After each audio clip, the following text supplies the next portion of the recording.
আসসালামু আলাইকুম।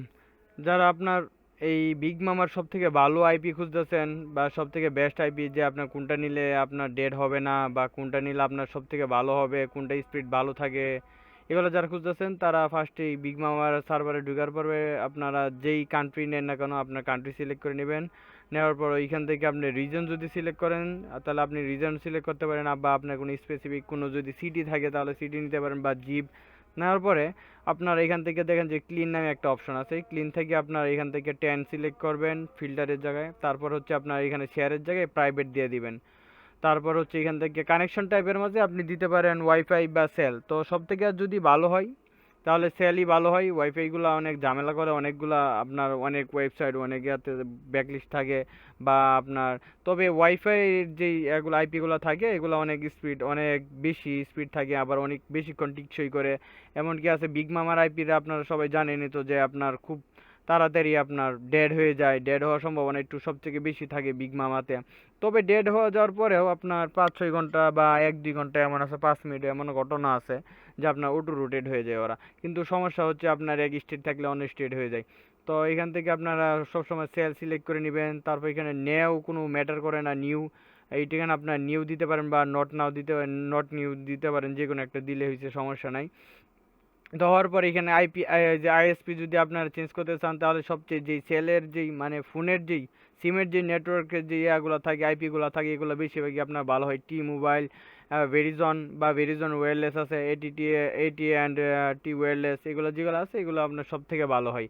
তো আমি ধরলাম আপনার টি মোবাইল সিলেক্ট করলাম, সিলেক্ট করার পর এখানে যে আইপিগুলো আছে, তো আইপি থেকে আমি সব থেকে ভালোটা টেস্ট করব।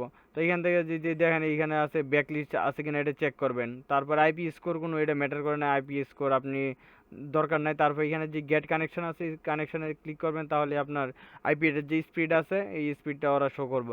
আর সব থেকে আপনারা এই অ্যাক্টিভিটি আপনারা এই যে 98% এটা দেওয়া আছে, আপনার সব থেকে ভালো হবে আপনার 80 থেকে আপনার এই 99 বা 100 এগুলোর ভিতরে আপনার আইপি স্কোরটা রাখবেন, তাহলে সবচেয়ে ভালো হয়। এই দেখেন আমার স্পিডটা এসে পড়ছে, এখানে 2.8 এমবিপিএস দেওয়া আছে।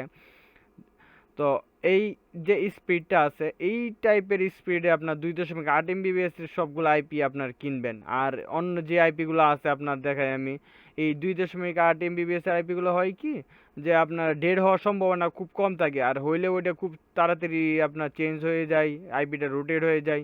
আর আপনার যেই এই ডেড হওয়ার যে সম্ভাবনা এটা খুবই কম থাকে, যে এটা দেখেন 3.08 এমবিবিএস আছে, এটাই আপনার এই 1-2 ঘন্টা পর, 5 ঘন্টা পর, 6 ঘন্টা পর, বা আপনি 24 ঘন্টা একটানা চালাতে পারবেন না, এর আগে আপনার ডেড হয়ে যাবো বা আপনার রোটেট হয়ে যাবো। কারণ আপনি হয়তো বা কাজ করতেছেন এক ক্যালিফোর্নিয়ার হয়ে গেছে টেক্সাসে, তো অনেক ঝামেলা। আইপিটা রোটেট হয়ে গেলে অনেক কাজের ক্ষেত্রে আপনার বেঘাত হয় আইপিএ, বা আপনি যদি ওয়েবসাইটে কোনো কাজ করে থাকেন ব্যান দেওয়া দেয়, বা কোনো ক্যাশ টেসঅ্যাপ যেখানেই করেন না কেন আপনার বেয়ারেন হওয়ার সম্ভাবনা থাকে। তো সেই জন্য আপনারা 2.8 এমবিপিএস এর যে ইয়াগুলো থাকে আইপিগুলো ওইগুলো সব থেকে নেবেন, এটি সবচেয়ে ভালো। তো আগে এই 60 সেন্ট করে আছেন, এখন 70 সেন্ট করে বাড়ায় দিছি। তারপর এখান থেকে 22 শেয়ার প্রক্সিতে চাপ দিবেন, তাহলেই হবে। এখান থেকে তো নাম, user name, password, user proxy, IPR proxy দিয়ে দিবে, সব কিছু দিয়ে দিবে। তো এগুলাই আপনি ভালো করে সিলেক্ট করে নেবেন। আর এখান থেকে আপনার যেই কোনো স্টেটই নেন না কেন এই সিস্টেমে নেবেন, তাহলে সবথেকে ভালো আইপি পেয়ে যাবেন। আপনাদের যদি আরও কোনো সাহায্য, কোনো কিছু জানার ইচ্ছা থাকে তাহলে আপনার কমেন্ট বক্সে জানাতে পারেন। আর এছাড়া আপনি আমার চ্যানেলটা সাবস্ক্রাইব, লাইক, শেয়ার, কমেন্ট করতে পারেন। ধন্যবাদ।